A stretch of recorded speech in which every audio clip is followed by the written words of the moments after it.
Walther von der Vogelweide is the most celebrated of the Middle High German lyric poets. Life history. For all his fame, Walther's name is not found in contemporary records, with the exception of a solitary mention in the travelling accounts of Bishop Walther of Erla of the Passau diocese. Walthero Cantori de Vogelweide Propellatio vi Solidos Longos, to Walther the singer of the Vogelweide, 5 shillings for a fur coat. The main sources of information about him are his own poems and occasional references by contemporary Manessingers. He was a knight, but probably not a wealthy or landed one. His surname, von der Vogelweide, suggests that he had no grant of land, since die Vogelweide seems to refer to a general geographic feature, not a specific place.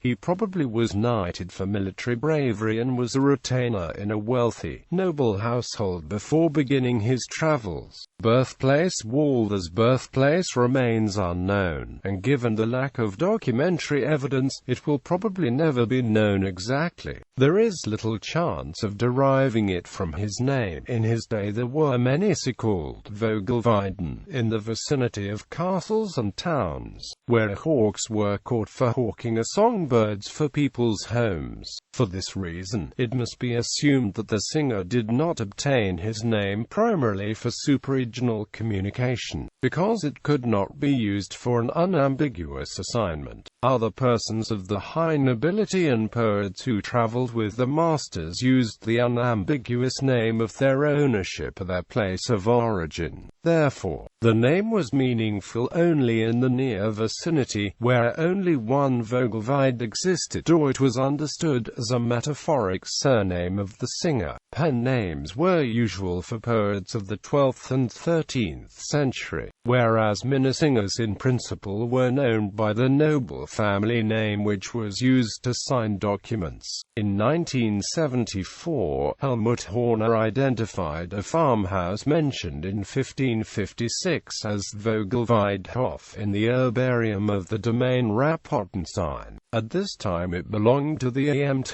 Traunstein, now within the municipality Schonbach in the Lower Austrian Waldviertel. Its existence had already been mentioned without comment in 1911 by Alois Blesser, who also did not know its precise location. Horner proved that the still existing farmhouse Weide is indeed the mentioned Vogelweidehof, and collected arguments for Walther being born in the Waldviertel. He published this in his 1974 book 800 Jahre Traunstein, pointing out that Walther says Zeosterisch lernt ich singen under Sagen. A tradition says that Walther, one of the 10 old masters, was a land heir from Bohemia, which does not contradict his possible origin in the Waldviertel, because in medieval times the Waldviertel was from time to time denoted as versus Bohemium. Powerful support for this theory was given in 1977 and 1981 by Bernd Thum, which makes an origin in the Waldviertel very plausible. Thum began with an analysis of the content of Walther's work, especially of his Crusade Appeal, also known as Old Age Elegy, and concluded that Walther's birthplace was far away from all travelling routes of this time and within a region where land was still cleared. This is because the singer pours out his sorrows, Berette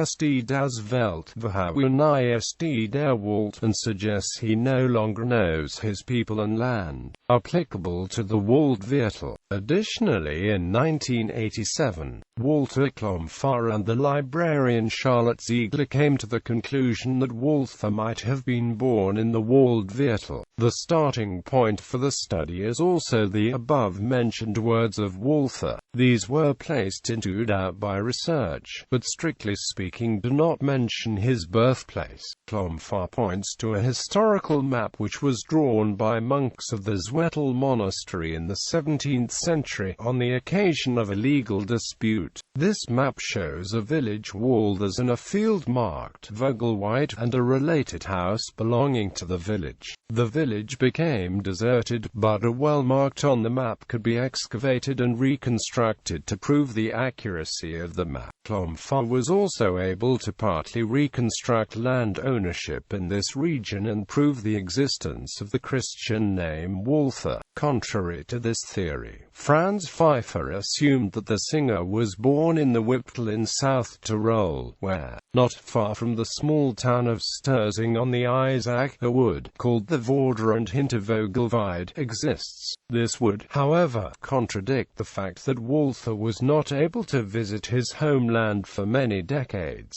At this time Tyrol was the home of several well-known minne singers. The court of Vienna, under Duke Frederick I of the House of Babenberg, had become a center of poetry and art. Reinmar the Old. Here it was that the young poet learned his craft under the renowned master Reinmar the Old, whose death he afterwards lamented in two of his most beautiful lyrics, and in the open-handed Duke he found his first patron. This happy period of his life, during which he produced the most charming and spontaneous of his love lyrics, came to an end with the death of Duke Frederick in 1198.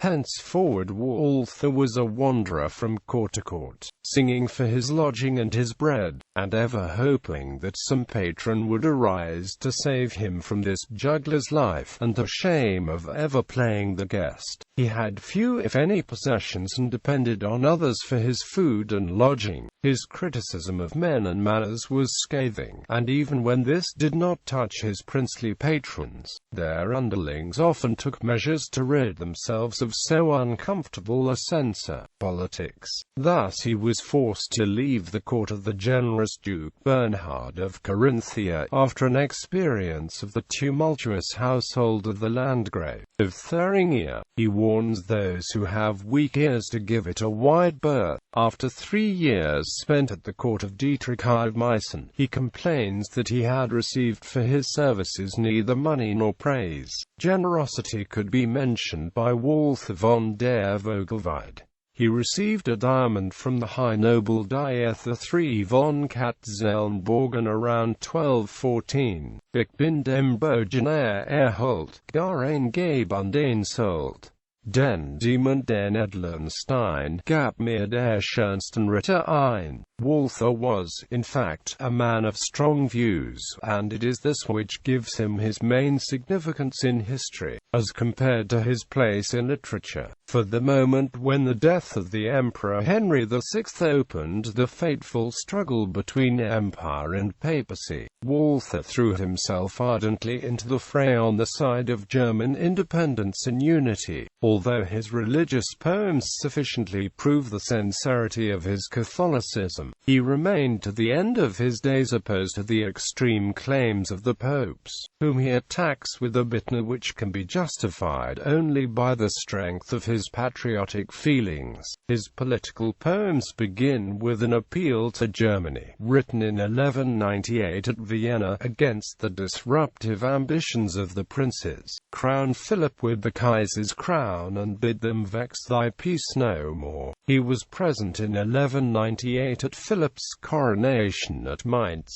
and supported him till his victory was assured. After Philip's murder in 1208, he said and sang in support of Otto of Brunswick against the papal candidate Frederick of Hohenstaufen, and only when Otto's usefulness to Germany had been shattered by the Battle of Bouvines did he turn to the rising star of Frederick, now the sole representative of German majesty against Pope and princes. For the new emperor, Walther's genius and zeal for the empire finally received recognition. A small fief in Franconia was bestowed upon him, which, though he complained that its value was little, gave him the home and the fixed position he had so long desired. That Frederick gave him a further sign of favor by making him the tutor of his son Henry, King of the Romans, is more than doubtful. The fact, in itself highly improbable, rests upon the evidence of only a single poem, the meaning of which can also be interpreted otherwise.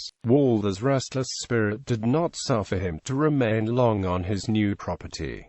later years. In 1217 he was once more at Vienna, and again in 1219 after the return of Duke Leopold VI from the Crusade. About 1224 he seems to have settled on his fief near Würzburg. He was active in urging the German princes to take part in the Crusade of 1228, and may have accompanied the crusading army at least as far as his native Tyrol. In a poem he pictures in words the changes that had taken place in the scenes of his childhood, changes which made his life thus seem to have been only a dream. He died about 1230, and was buried at Würzburg, after leaving instructions, according to the story, that the birds were to be fed at his tomb daily. His original gravestone with its Latin inscription has disappeared, but in 1843 a new monument was erected over the spot called Lusamgartchen, today sheltered by the two major churches of the city. There is also a statue of the poet at Bolzano, unveiled in 1877, which is located in the middle of the Walther von der Vogelweide Platz, a place named after him. Assessment. Walter Allison Phillips, in the 1911 Encyclopaedia Britannica, evaluates Walther's work as follows. Historically interesting as Walther's political verses are, the merit has been somewhat exaggerated by many 19th and early 20th century German critics, who saw their own imperial aspirations and anti-papal prejudices reflected in this patriotic poet of the Middle Ages. Usually considered to be of more lasting value, his lyrics, mainly dealing with love, which led his contemporaries to hail him as the master in song. He is of course unequal. At his worst he does not rise above the tiresome conventionalities of his school. At his best he shows of spontaneity, a charm and a facility which his rival sought in vain to emulate. His earlier lyrics are full of the joy of life, of feelings for nature, and of the glory of love. Greatly daring, he even rescues love from the convention which had made it the prerogative of the nobly born, contrasts the titles woman and lady to the disadvantage of the latter, and puts the most beautiful of his lyrics, and to der Linden, into the mouth of a simple girl. A certain seriousness apparent under the joyousness of his earlier work grew on him with years. Religious and didactic poems become more frequent, and his verses in praise of love turn at times to a protest against the laxer standards of an age, demoralized by political unrest.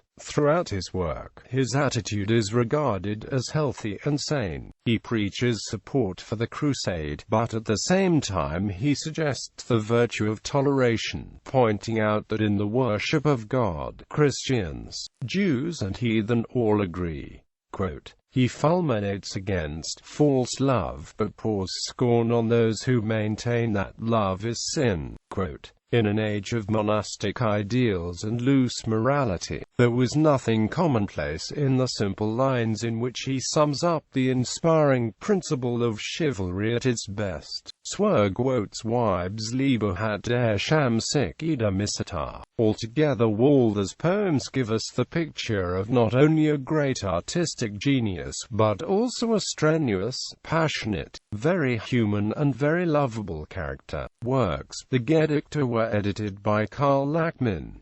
This edition was re-edited by M. Haupt. Karl Simrock created an Übertragung in 1833 that is still available from Insel Verlag. It has the original text on the left page and Simrock's transcription on the right.